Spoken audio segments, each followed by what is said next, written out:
அனைவருக்குமே வணக்கம். சற்று முன் கிடைத்திருக்கக்கூடிய ஒரு மிக மிக முக்கியமான செய்தி ஒன்று வெளியாகியுள்ளது. சற்று முன் ஸ்டாலினை கைது செய்ய ஜனாதிபதி போட்ட அதிரடி உத்தரவு, தமிழகத்தில் போலீஸ் குவிப்பு, இது மாதிரி செய்திகள் வெளியாயிருக்கு.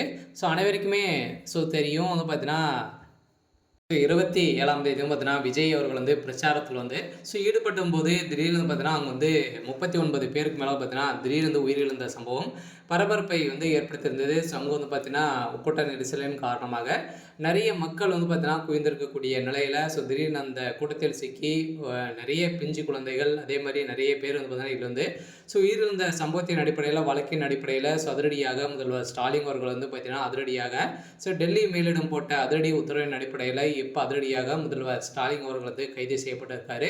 இப்போ தமிழகத்தில் நடத்தக்கூடிய ஆட்சிகள் பார்த்தீங்கன்னா சரியில்லை அப்படின்ற மாதிரி ஸ்டாலின் ஆட்சிக்கு எதிராக மக்கள் பார்த்தீங்கன்னா போராட்டத்தில் கரூரில் ஏற்பட்டிருக்காங்க.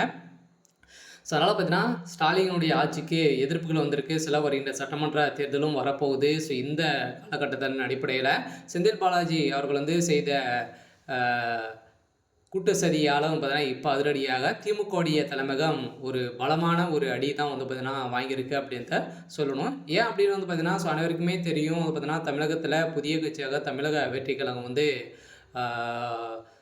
உருவாகியிருக்கு. இதில் நிறைய வரவேற்புகள் இருக்குது. இந்த வரவேற்பின் அடிப்படையில் தான் இப்போ சதுரடியாக பார்த்தீங்கன்னா இதற்கு பொறுத்து கொள்ளாத திமுகவுடைய அரசு இது மாதிரி பார்த்தீங்கன்னா செஞ்சுருக்காங்க. கூலிப்படையை ஏவி விட்டு இது மாதிரியெல்லாம் செஞ்சுருக்காங்க. ஏற்கனவே பார்த்தீங்கன்னா திமுகவுடைய ஆட்சியில் எங்கே பார்த்தாலும் பார்த்தீங்கன்னா கொலை, கொள்ளை, கற்பழிப்பு இது மாதிரியே தான் பார்த்தீங்கன்னா நிறைய பிரச்சனைகளை உதயநிதி ஸ்டாலின் அவர்களே இதில் சிக்கிறாங்க. திமுக சேர்ந்த முக்கிய நிர்வாகிகளை பார்த்தீங்கன்னா இதில் சிக்கியிருந்தக்கூடிய நிலையிலும் இது மாதிரி மனங்கட்ட ஒரு ஆட்சியாக நடந்துட்டு இருக்குது அப்படின்னு தான் பார்த்தீங்கன்னா அதிரடியாக மக்களிடையே நிறைய எதிர்ப்புகள் வந்திருக்கு. இந்த எதிர்ப்பின் அடிப்படையில் தான் இப்போ ஜனாதிபதி எடுத்த நடவடிக்கையின் அடிப்படையில் ஸ்டாலினுக்கு வந்த ஒரு மிகப்பெரிய அதிர்ச்சி தகவலை தான் பார்த்தீங்கன்னா இப்போ அதிரடியாக முதல்வர் ஸ்டாலின் அவர் இன்று காலை அதிரடியாக கைது செய்யப்பட்டிருக்காரு அப்படின்ற மாதிரி தான் இப்போ தகவல் இருக்குது. இதன் மூலமாகவும் விஜய் அவர்கள் வெளியிட்ட வீடியோவின் அடிப்படையிலும் இது பார்த்தீங்கன்னா திமுக செய்தது ஒரு மிகப்பெரிய கூட்டு சதி தான் அப்படின்ற நிறுவனம் இருக்குது. நிறைய அங்கே இருந்தக்கூடிய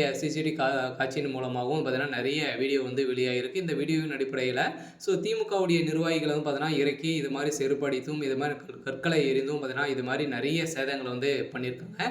இது நிரூபணமாக இருக்குது. இது பார்த்தீங்கன்னா இப்போ அதிரடியாக நீதிமன்றத்தில் வழக்கு தொடர்ந்து இந்த வழக்கின் அடிப்படையில் தான் திமுக நிர்வாகி தான் இதற்கு காரணம் அப்படின்ற மாதிரி சொல்லியிருக்காங்க. இதெல்லாம் பார்த்தீங்கன்னா அதிரடியாக இதுக்கு அனைத்துமே உறுதுணையாக இருந்தது செந்தில் பாலாஜி அவர்கள் தான் அப்படின்றத இப்போ நிரூபணமாயிருக்கு. சில குற்றவாளி என செந்தில் பாலாஜி அவர்கள் அவருக்கு 17 ஆண்டு சிறை தண்டனை விதிக்க போகிறதாகவும் தகவல் வெளியாக இருக்குது. சரி, ஓகே.